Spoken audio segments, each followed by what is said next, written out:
Alright, hope everybody's having a good Sunday. I made to the bins trip and had a pretty good, successful trip there, although it was very exhausting and very frustrating with the traffic on the way home and the amount of people that just keep going and going and going at the bins. It was just like, whoa, dude. But I was able to find enough things, and there were a few things I probably should have grabbed. There was a really nice album, somebody's travel album with all these brochures and postcards, and you know, at the bins, you know, weight is key, and I didn't know if they were going to charge me for the whole album or if they were going to charge me by weight, which they usually do, and that would be a lot, so I just picked and chose what I wanted out of it. And I collect these travel brochures because I have a little display in my garage. One day I'll show that. Cougar Lake, Oregon. A lot of these are from the 70s and 80s, maybe the 60s. One of those. I found this cool Trees of Mystery, Klamath, California, so that's pretty neat. Shrine of the Redwood Highway. And then I got a whole bunch of Oregon postcards. Unfortunately, they were stuck, you know, with some sort of double-sided, there's a bunch of postcards right there. And then they were stuck with some sort of double-sided tape. See, like the sea lion caves has a white dot there. And some of those will peel off, but that's a rip right there. But unfortunately, I can't do anything about that, and it doesn't show, so that's not too bad. Here's another Cougar Lake, an older Cougar Lake one. You can tell by the backpackers there. So that's kind of cool. Early 80s, late 70s perhaps. And then, what else do we have here?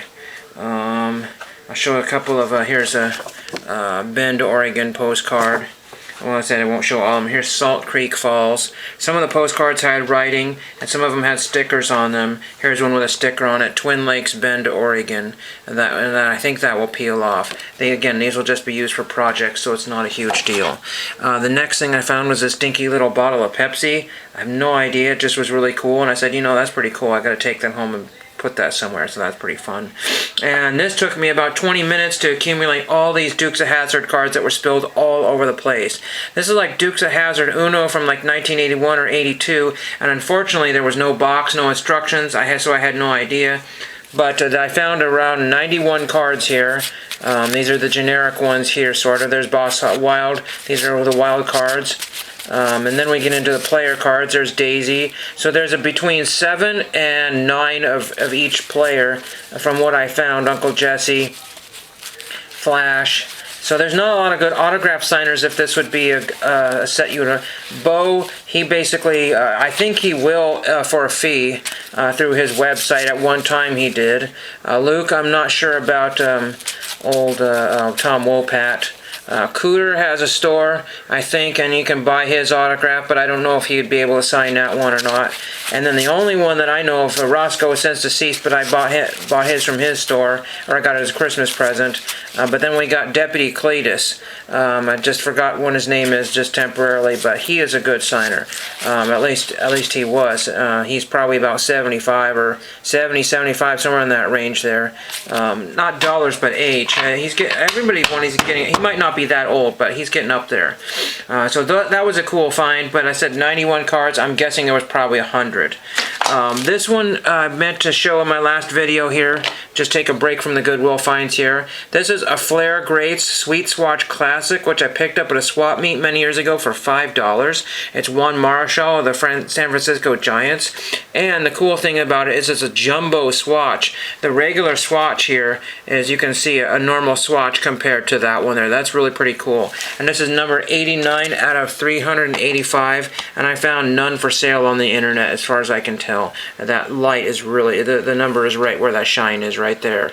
So that was really cool, and I found this easel at the bins. You know, I spent almost $10, $9.50 or something like that, and I got all this stuff here. But there's more here, so we'll get to that in a second. Let's move this. That's one of the reasons why I wanted to show that, because of the easel. I found this Alabama on RCA, old 70s, 80s license plate type deal. You could put it on the front of your car, just hang it up on the wall. So that's really pretty neat. And I got a bunch of bubble wrap. This is all backwards here because I normally show the boring stuff for bubble wrap and air pillows. And, well, all the air pillows are on the floor there. And then I got some records to show, and oh, Caleb, guess what I got? 8x10 pages. You're always looking for those, but I need those, so I always find them at my bins almost every single time I go there. So let's look at the records here if I can get them out of here. So we got two 45s and two LPs, and one of the LPs is country. Can barely read that there.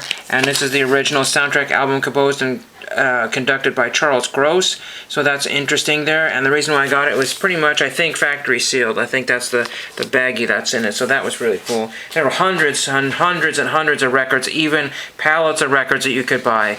But I didn't want to pay $50 for a pallet because I don't have a big enough car to carry, 4 loads of whatever. And then there's two 45s here. I have one more LP here that I just cannot seem to find. Oh, here it is. Okay. So we'll do the LP last. I got Canterbury Yellow Balloon. The Yellow Balloon produced by Yodar Critch. And then Yellow Balloon is backwards on here, so there's that one. And then I should have another 45 here. And this one is Laurie Records, the Spotniks. Oops, something got in there. Get out of there. The Spotniks Orange Blossom Special. So it's a promotional copy, not for sale. It's probably bubblegum music, but the music is some country music, Orange Blossom Special, so we'll see what that is. And then I'm Going Home, the Spotniks. And last but not least is a Canadian band called the Nylons, One Size Fits All. Somebody told me they were pretty good, so I went ahead and got it. And I had a feeling they were Canadian because the name is spelled Mark with a C, and then there's Claude right there. But then you got Arnold and Paul, so don't know. It's circa 1982, so that should tell you about the music and the styles. They're kind of very strange. So that is all I picked up today. Nothing really stellar outstanding. There were some other little bits and bobs and things like this here. You paperclip stuff onto or whatever, a little note thing, but nothing to write home about. Anyway, project stuff, I'll get this all cleaned up hopefully, and oh yeah, don't forget the neon orange shoelaces. That would have cost me $3 or $4 in a store. Oh, $2.49 is what it was. So that's not what I paid. Thank you for watching.